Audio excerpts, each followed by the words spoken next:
press the bell icon and never miss another update from Financial Analyst. अस्सलामुअलैकुम friends, welcome to my YouTube channel. दोस्तों, आज की video में हम discuss करेंगे बहुत ही इम्पोर्टेंट टॉपिक को। आज की वीडियो का हमारा टॉपिक है प्रोविडेंट फ़ंड। प्रोविडेंट फ़ंड किस तरह वर्क करता है, प्रोविडेंट फ़ंड से आप किस तरह पैसे निकाल सकते हैं, वो क्या कंडीशंस हैं जिनके तहत हम प्रोविडेंट फ़ंड से पैसे निकाल सकते हैं, इसकी टैक्स इम्प्लिकेशंस क्या हैं, हमारी इनकम में ऐड होगा नहीं होगा, सैलरी टैक्सेशन किस तरह होगी प्रोविडेंट फ़ंड के बाद, और इस तरह के जो सवालात हैं जो अक्सर लोग पूछते हैं, स्पेशली वो लोग जिनका कोई बैकग्राउंड नहीं है टैक्स का। तो इंशाल्लाह इस वीडियो में मैं कोशिश करूँगा कि मैक्सिमम कॉन्सेप्ट्स आपके क्लियर करूँ। तो वीडियो का आगाज़ करते हैं। फ्रेंड्स, प्रोविडेंट फंड के कुछ procedures income tax ordinance federal law में डिफाइंड हैं, कुछ प्रोसीजर्स प्रोविंशियल लॉज में डिफाइंड हैं।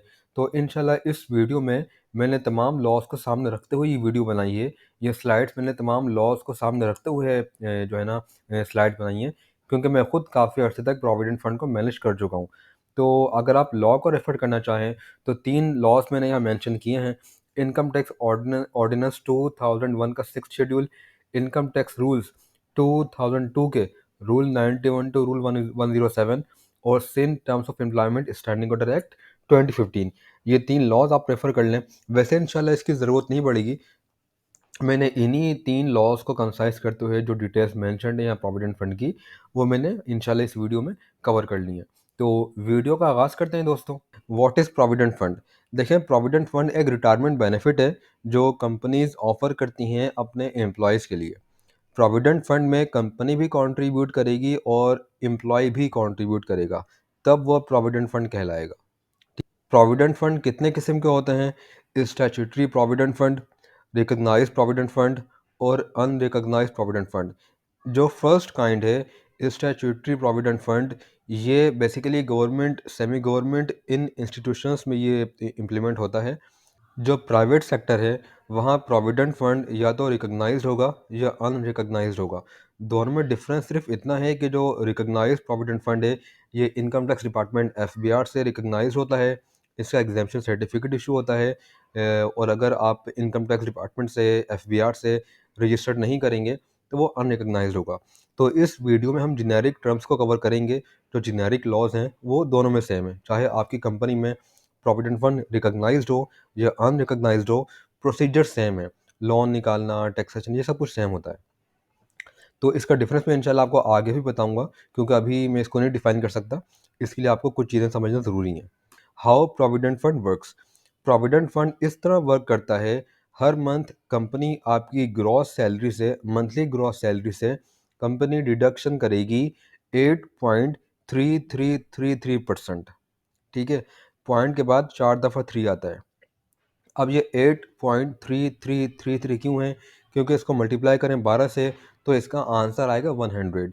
यानी कंपनी अगर आपकी सैलरी में प्रोविडेंट फंड की मद में अगर 8.3333% कंट्रीब्यूट करती रहे, तो जब साल ख़त्म होगा, एक साल कंप्लीट होगा, तो कंपनी की तरफ से आपको एक एडिशनल सैलरी मिल जाएगी आपके फ़ंड में। ये इसकी बेसिकली लॉजिक है कि मिनिमम एक सैलरी देना कंपनीज के लिए मैंडेटरी है। लेट सपोज एक एम्प्लॉय है मिस्टर ए, उनकी हम सैलरी कंप्यूटेशन करते हैं प्रोविडेंट फंड के साथ। देखें, लेट सपोज इनकी मंथली ग्रॉस सैलरी है 1 लाख रुपए। तो इनकी सैलरी से पीएफ डिडक्शन कितनी होगी? 8,333 रुपये। ये इनके पीएफ डिडक्शन होगी। इनकी सैलरी से टैक्स कितना कटेगा? 5,000 रुपये।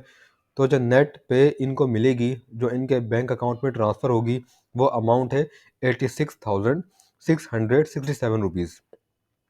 मिस्टर ए को पीएफ डिडक्शन के बाद, टैक्स के बाद ये अमाउंट मिलेगी। ठीक है, अब इनका पीएफ किस तरह हम काउंट करेंगे?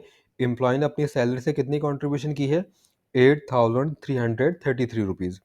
यही सेम अमाउंट कंपनी भी कंट्रीब्यूट करेगी। ठीक है, तो मिस्टर ए का पीएफ बैलेंस फर्स्ट मंथ क्या होगा? 16,667 रुपीज़। ये इनका फर्स्ट मंथ का पीएफ बैलेंस हो गया। फ्रेंड्स, ये कैलकुलेशन मैंने आपको समझाने के लिए की है किस तरह प्रोविडेंट फंड एक्यूमुलेट होगा। लेट सपोज मिस्टर ए की मंथली सैलरी 1 लाख रुपए, ये एम्प्लॉय कंट्रीब्यूट कर रहा है हर मंथ और ये कंपनी कंट्रीब्यूट कर रही है हर मंथ। ठीक है, तो इसकी एक्यूमुलेशन किस तरह होगी? फर्स्ट मंथ का जो पीएफ बैलेंस होगा वो होगा 16,666, ठीक है। नेक्स्ट मंथ की हो जाएगा 33,000, फिर 50,000। तो इंक्रीज होते होते जब एक साल मुकम्मल होगा और अगर इन्होंने कोई विड्रॉ नहीं किया अमाउंट, तो इनका पीएफ का बैलेंस होगा 2 लाख रुपए, जिसमें 1 लाख इन्होंने कंट्रीब्यूट किया है और 1 लाख रुपए कंपनी ने कंट्रीब्यूट किया है। एक और केस देख लेते हैं। लेट सपोज एक एम्प्लॉय है मिस्टर बी, इनकी मंथली सैलरी है 1,50,000। तो ये अमाउंट ये कंट्रीब्यूट कर रहे हैं, ठीक है।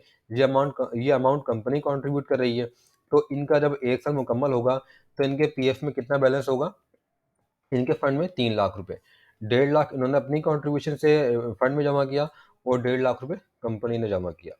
इस तरह इसकी कैलकुलेशन होती है। ये हर मंथ एक्यूमुलेट होगा। फर्स्ट मंथ इनका बैलेंस है 25,000 रुपए, नेक्स्ट मंथ 50 हो जाएगा, 75 हो जाएगा, 1 लाख हो जाएगा। इस तरह PF balance month to month accumulate होता है। पॉइंट नंबर 2 है separate bank account is open for PF and entire PF balances are deposited to that bank account, ठीक है। देखें, लेट सपोज एक कंपनी है अरसलान इंटरप्राइजेस। तो अरसलान इंटरप्राइजेस ये जो पीएफ की जो अमाउंट्स हैं एम्प्लॉयज़ की, ये टोटल कंट्रीब्यूशंस अरसलान इंटरप्राइजेस अपने अकाउंट में नहीं रखेगी। अरसलान इंटरप्राइजेस के लिए मैंडेटरी है कि वो एक सेपरेट बैंक अकाउंट ओपन करे एम्प्लॉयज़ के पीएफ के लिए। Arsalan enterprises employees provident fund, company तमाम कंट्रीब्यूशंस हर मंथ इस अकाउंट में डिपॉजिट करेगी। जैसे मिस्टर ए की फर्स्ट मंथ की टोटल कंट्रीब्यूशन थी 16,000 रुपये, किसी की 20,000 होगी, किसी की 50,000 होगी। तो ये तमाम कंट्रीब्यूशंस हर मंथ कंपनी अपने न्यू पीएफ अकाउंट में डिपॉजिट करेगी। ये कंपनी के लिए मैंडेटरी है। Number 3, trust is registered for PF and trustees manage entire matters. देखें, प्रोविडेंट फंड के जो मामलात हैं ये एम्प्लॉयज़ और कंपनी के दरमियान नहीं होते हैं, ये ट्रस्टीज़ और एम्प्लॉयज़ के दरमियान होते हैं। प्रोविडेंट फंड के लिए एक ट्रस्ट बनाना मैंडेटरी होता है। वो ट्रस्ट तमाम मैटर्स के प्रोविडेंट फंड को डील करता है। बैंक अकाउंट ओपन करना, ठीक है, टाइमली हम डिपॉजिट कर रहे हैं या नहीं कर रहे। कंपनी का काम सिर्फ इतना है कि कंपनी अपनी कंट्रीब्यूशन बैंक अकाउंट में डिपॉजिट कर देगी, बस कंपनी का काम ख़त्म। बाकी तमाम मामला प्रोविडेंट फंड के कि इसको लोन इशू करना है, कैसे इशू करना है, कहाँ इन्वेस्टमेंट करनी है, ये सब कुछ ट्रस्टीज़ डील करते हैं। मिनिमम 3 ट्रस्टीज़ की रिक्वायरमेंट है। 2 ट्रस्टीज़ कंपनी की तरफ से होते हैं, एम्प्लॉयर की तरफ से, और 1 ट्रस्टी एम्प्लॉयज़ की तरफ से होता है। मिनिमम 3 ट्रस्टीज़ की रिक्वायरमेंट है, ठीक है। Number 4, total contributions are invested in profitable schemes and profit is divided into employees. देखें, अभी मैंने कहा कि कंपनी एक न्यू बैंक अकाउंट खोलेगी प्रोविडेंट फंड के लिए और तमाम कंट्रीब्यूशन वहाँ पे डिपॉजिट करना है कंपनी को। तो अब वो जो डिपॉजिट्स हैं उनको रखना नहीं है, उनको फिर इन्वेस्ट भी करना है। और कहाँ पे इन्वेस्ट करना है ये ट्रस्टीज़ का डिसीजन होगा। लेट सपोज अरसलान इंटरप्राइजेस के 20 एम्प्लॉयज़ हैं और तमाम कंट्रीब्यूशंस ऐड करके 10 लाख की अमाउंट बन रही है, ठीक है। ट्रस्टीज़ ने डिसाइड किया कि हम एक मीज़ान बैंक के साथ सेविंग्स अकाउंट ओपन करेंगे और वहाँ पर हम इन्वेस्ट करेंगे। तो हर मंथ 2 लाख का प्रॉफिट मिल रहा है, तो 2 लाख का प्रॉफिट जो मिल रहा है ये एम्प्लॉयज़ में डिवाइड होगा, ठीक है। तो पीएफ में फ़ायदा क्या है कि कंपनी भी कंट्रीब्यूट करेगी, हम भी कंट्रीब्यूट करेंगे और इस अमाउंट को इन्वेस्ट भी किया जाएगा। उसका प्रॉफिट भी एम्प्लॉयज में डिवाइड होगा। Number 5, PF is a taxable allowance, therefore tax is also deducted on PF. देखें फ्रेंड्स, जो कंपनी कंट्रीब्यूशन करेगी आपकी सैलरी में, आपके फंड में, वो आपकी इनकम का हिस्सा बनेगा और उस पर टैक्स भी अप्लीकेबल होगा। इसको समझने के लिए हमें कैलकुलेशन करनी पड़ेगी, तो मैं आपको कैलकुलेशन करके बताता हूँ। ये कैलकुलेशन है फ्रेंड्स। एक बात आपको याद रखनी है, एम्प्लॉय की सैलरी टैक्सेशन होती है पूरे साल की ग्रॉस एस्टिमेटेड इनकम पर, ठीक है। मैंने इस पर एक सेपरेट वीडियो ऑलरेडी बनाई है कि आप किस तरह अपनी टैक्स कैलकुलेशन को वेरीफाई कर सकते हैं, किस तरह आप टैक्स कैलकुलेशन सीख सकते हैं। मैं उसका लिंक भी डिस्क्रिप्शन में दे दूंगा, अगर आप चाहें तो वहाँ से भी ये चीज़ सीख सकते हैं। तो मैं इस वीडियो में ज़रा कंसाइसली डिफाइन करूँगा। देखिए, मिस्टर ए की मंथली सैलरी थी 1 लाख रुपए, तो इनकी पूरे साल की ग्रॉस इनकम कितनी होगी? 12 लाख रुपए। इसमें आप ऐड करेंगे कंपनी की कंट्रीब्यूशन। हमारे केस में क्योंकि कंपनी कंट्रीब्यूट कर रही है 8.33% मंथली, तो साल के एंड में मैंने आपको दिखाया भी था, ये देखें, साल के एंड में कंपनी टोटल कितना कंट्रीब्यूट करेगी? 1 लाख रुपए, यहाँ मेंशन्ड है, ठीक है। तो इस 1 लाख को आप ऐड करेंगे इनकी इनकम में, तो मिस्टर ए की जो पूरे साल की ग्रॉस एस्टिमेटेड इनकम है वो है 13 लाख रुपए। 13 लाख पर आप टैक्स देंगे। हो सकता है किसी के जहन में सवाल आए कि भाई ये जो अमाउंट हम ऐड कर रहे हैं ये कंपनी ने मुझे दी थोड़ी है, ना मेरे अकाउंट में आई है, कंपनी तो सिर्फ 8.3% जो है ना कंट्रीब्यूट करी, तो पूरा हम 1 लाख क्यों ऐड कर रहे हैं। देखिए ये इसलिए करेंगे क्योंकि एम्प्लॉय टैक्सेशन होती है पूरे साल की ग्रॉस एस्टिमेटेड इनकम पर। पूरे साल की इनकम ये थी और एस्टिमेटेड इनकम कितनी है पीएफ की, 1 लाख रुपए, तो टोटल इनकम ये आ गई। ठीक है, इसी तरह मिस्टर बी की मंथली सैलरी 1.5 लाख रुपए, इनके पूरे साल की इनकम आ गए 18 लाख रुपए। इसमें हम ऐड करेंगे एम्प्लॉयर कंट्रीब्यूशन, सिर्फ कंपनी की कंट्रीब्यूशन आपको ऐड करनी है, और इनके पूरे साल की ग्रॉस इनकम कितनी आ गई estimated, 19,50,000। Number 6, PF employer's contribution is exempt up to rupees 150,000 or 1/10 of salary whichever is low। Friends, law कहता है कि जो पूरे साल की ग्रॉस एस्टिमेटेड इनकम है और पीएफ को भी हम इसमें ऐड कर रहे हैं, तो इनको जो रिबेट मिलेगा, जो इनको बेनिफिट मिलेगा टैक्स में, वो ये है, या तो इनको 1,50,000 का बेनिफिट मिलेगा टैक्स बेनिफिट, या फिर सैलरी का 1/10 बेनिफिट मिलेगा, जो भी कम हो। तो हम कैलकुलेट करते हैं, इनकी सैलरी कितनी है मिस्टर ए की, 1 लाख रुपए, इसका 1/10 कैलकुलेट करें आप, 10,000 बना। ठीक है, और दूसरी लिमिट क्या दी है एफबीआर ने, 1,50,000। तो हमें कंपेयर करना है इसमें से कौन सी अमाउंट कम है, जो अमाउंट कम होगी उसका रिबेट इनको मिल जाएगा। ठीक है, तो मिस्टर ए की जो एक्चुअल ग्रॉस एस्टिमेटेड इनकम थी वो कितनी थी, पूरे साल की 13 लाख रुपए, तो इनको रिबेट कितने का मिलेगा, 10,000 रुपये का। क्यों, क्योंकि ये अमाउंट कम है। तो मिस्टर ए की जो टैक्सेशन होगी वो होगी 12,90,000 पर। ठीक है, actual gross estimated income for the year, mister A की जो इनकम टैक्सेबल है वो है 12,90,000, 12,90,000 रुपीज़। अब मिस्टर बी की कैलकुलेशन करते हैं। मिस्टर बी की पूरे साल की ग्रॉस एस्टिमेटेड इनकम कितनी थी, 19,50,000। ठीक है, इनकी सैलरी का 1/10 कैलकुलेट करें आप, 15,000 रुपये। तो 15,000 कम अमाउंट है या 1.5 लाख कम अमाउंट है, ऑब्वियसली 15,000, तो इनको 15,000 का रिबेट मिलेगा। तो एफबीआर क्या कहता है, जो मैक्सिमम रिलीफ मिलेगा पीएफ में टैक्सेशन में वो है 1.5 लाख रुपए। 1.5 लाख से ज़्यादा नहीं हो सकता। आप 1.5 लाख को कंपेयर करें 1/10 से, जो भी कम अमाउंट होगी उसका रिलीफ मिल जाएगा। Number 7, employees are also entitled to take loan from PF balance. देखें, अगर कोई एम्प्लॉय पीएफ का हिस्सा है तो वो अपने पीएफ बैलेंस से लोन भी ले सकता है, बट वो ऑब्वियसली अमाउंट रिटर्न करनी होगी, और जो मैक्सिमम पीरियड है रिटर्न करने का वो है 4 साल। आप कोई भी लोन लें पीएफ से तो आपको मैक्सिमम 4 साल में रिटर्न करना है, और जब तक एक लोन आपका क्लियर नहीं हो जाता आप दूसरा लोन नहीं ले सकते कंपनी से। मैं आपको दिखा देता हूँ कि शेड्यूल में क्या गिवन है। फ्रेंड्स, ये इनकम टैक्स ऑर्डिनेंस 2001 के शेड्यूल से मैंने लिया है। वहाँ पर सारी कंडीशंस गिवन है कि आप कितना लोन ले सकते हैं और किस रीज़न के तहत लोन ले सकते हैं। ठीक है, बट यहाँ समझना थोड़ा मुश्किल है, तो मैंने इसको एक अच्छी शेप में मैंने बनाया है, स्लाइड्स में मैं आपको वहाँ दिखा देता हूँ। ये प्रोविडेंट फंड का लोन शेड्यूल है। इस शेड्यूल में बहुत सारे रीजंस गिवन हैं, बहुत सारे पर्पसेस गिवन हैं कि आप किस पर्पस के तहत कितना लोन ले सकते हो। मैंने इसमें सिर्फ इस स्लाइड में सिर्फ 4 रीजंस को मैंने कवर किया है, क्योंकि वीडियो फिर बहुत लंबी हो जाती। मैं इंशाल्लाह एक सेपरेट वीडियो बनाऊंगा जिसमें मैं सिर्फ पीएफ लोन को कंसिडर करूंगा, सिर्फ उसको डिफाइन करूंगा।